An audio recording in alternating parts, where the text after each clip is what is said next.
प्रिय विद्यार्थियों, स्नातक प्रथम वर्ष राजनीति विज्ञान की कक्षा में आज हम अधिकार राइट को लेंगे। पिछले कालांश में हमने शक्ति, सत्ता, वैधता को पढ़ा और आज हम अधिकार को लेंगे जो राजनीति विज्ञान में प्रमुख बिंदु हैं। उनमें अधिकार के पश्चात न्याय, स्वतंत्रता, समानता आदि सम्मिलित हैं। तो अधिकार आधुनिक राजनीति विज्ञान का एक महत्वपूर्ण आयाम है। इसकी हम चर्चा करेंगे। लोकतंत्र में अधिकार एक महत्वपूर्ण आवश्यकता मानी जाती है। अधिकार व्यक्ति की प्रतिष्ठा से जुड़ा पक्ष है। जो शासन, समाज व्यवस्था, उसमें जो सहभागिता है उसकी वह अधिकार पूर्वक मांग कर सकता है। तो इसे आधुनिक समय में लोकतंत्र के संचालन के लिए अधिकार एक महत्वपूर्ण आवश्यकता है। इसे विभिन्न विद्वानों ने परिभाषित किया है। इसमें लास्की, हेरोल्ड जेसफ लास्की प्रमुख हैं। वे लिखते हैं कि अधिकार सामाजिक जीवन की वे परिस्थितियां हैं जिनके अभाव में सामान्यतः कोई व्यक्ति अपने व्यक्तित्व का विकास नहीं कर पाता। दूसरे बोसांके हैं। बोसांके कहते हैं कि अधिकार वह मांग है जिसे समाज स्वीकार करता है और राज्य लागू करता है। तो इस प्रकार अधिकार एक व्यापक अवधारणा है जिसके पीछे सामाजिक स्वीकृति पाई जाती है, लेकिन व्यक्ति की मांग या व्यक्ति की जागरूकता एक महत्वपूर्ण आवश्यकता है।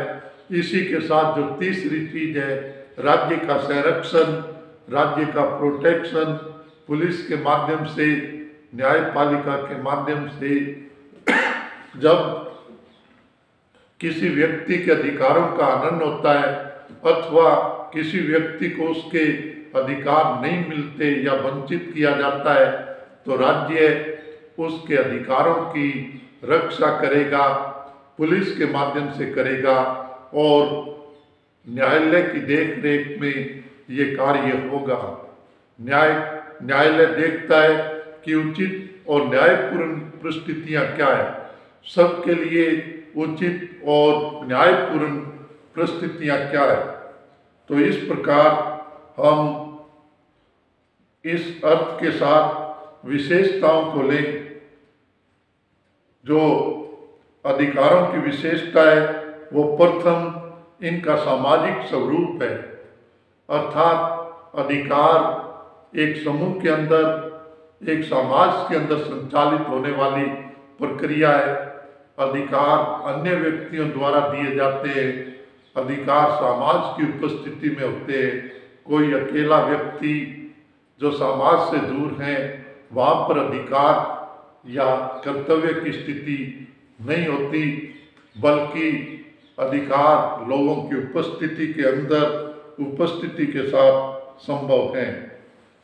दूसरे अधिकार कल्याणकारी स्वरूप से जुड़ा है। अधिकार वे सीमाएं नहीं है जो हमें उन सीमाओं से आगे बढ़ने देती है। उन सीमाओं के अंदर ही हमें अधिकार मिलते हैं जिनके माध्यम से हम अपना विकास कर सकें और दूसरों के विकास में सहायक हो सकें। तीसरा, अधिकारों का प्रयोग लोकहित में किया जाता है। इनको राज्य का संरक्षण पाया जाता है और ये सार्वभौमिकता सभी स्थानों पर देखने को मिलते हैं। प्रत्येक देश जो सभ्य समाज, जो सभ्य राजनीतिक व्यवस्था संचालित करता है वो अपने नागरिकों को मौलिक अधिकार देता है, अपने नागरिकों के लिए अधिकारों की घोषणा करता है। उदाहरण के लिए ब्रिटेन मैग्ना कार्टा के माध्यम से वहाँ के राजा ने बहुत पहले नागरिक अधिकारों को स्वीकार किया। तो आज जो अधिकारों के विविध रूप हैं उनमें राष्ट्रीय स्तर पर हम मूल अधिकार देख सकते हैं। भारतीय संविधान में 7 मूल अधिकार दिए गए थे, आजकल 6 हैं। संपत्ति के मूल अधिकार की श्रेणी से हटाया गया है।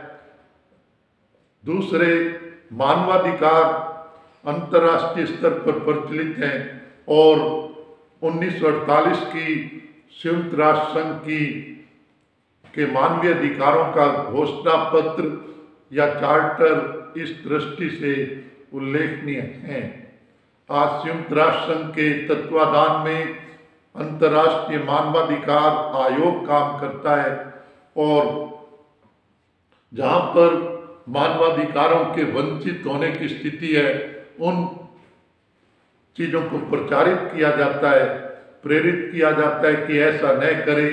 सभी विश्व के प्रत्येक मानव को मानवाधिकार मिलने चाहिए। ये आर्थिक अधिकार भी हो सकते हैं जिसमें एक समानतापूर्ण समाज हो। जैसे हमारे देश में लोकतांत्रिक समाजवादी जो शब्द हैं इसमें आर्थिक समानता और राजनीतिक स्वतंत्रता और पंथ निरपेक्ष अर्थात सभी धर्मों की समानता और प्रतिष्ठापूर्ण स्थिति, पंथ निरपेक्षता, ये सभी अधिकार है। अधिकार किसी समाज को सभ्य समाज बनाते हैं और आजकल अमेरिका एक धारणा को लेकर चलता है, वो बहुलवादी समाज, प्लूरिस्टिक सोसाइटी। वे चाहते हैं कि किसी एक समाज में एक जाति, एक धर्म, एक वर्ग का प्रभुत्व नहीं हो। तो उससे हम बहुल एकतावादी समाज में अल्पसंख्यकों के अधिकारों का दमन होगा। तो ये जो बहुलवादी समाज है ये मौलिक अधिकारों की रक्षा में, मानव अधिकारों की रक्षा में, अधिकारों की रक्षा में सहायक होता है।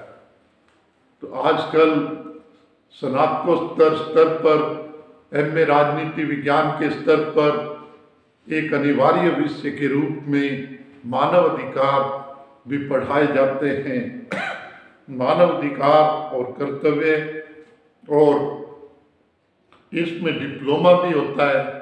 आज बहुत से मानवाधिकार कार्यकर्ता भी हैं। अनेक मानवाधिकार कार्यकर्ताओं को बहुत से देशों में हिंसा और मौत का सामना करना पड़ता है, लेकिन उनका योगदान कार्य महत्वपूर्ण है। आज के समय में मानवाधिकार की धारणा एक वैश्विक धारणा है जिससे हम मुंह नहीं मोड़ सकते, और अधिकार एक सभ्य समाज की स्थिति है। राजनीति विज्ञान के छात्र को ये मन मस्तिष्क में अंकित हो और अधिकार के साथ कर्तव्य भी जुड़ा है। एक व्यक्ति के अधिकार दूसरे व्यक्ति के कर्तव्य है। हम केवल व्यक्तिगत अधिकारों के लिए लड़ते नहीं रह जाएं, हम अपने अधिकारों के साथ दूसरे के अधिकारों के भी आदर और प्रतिष्ठा करें। इसी में एक सभ्य समाज का विकास और निर्माण संभव है। धन्यवाद।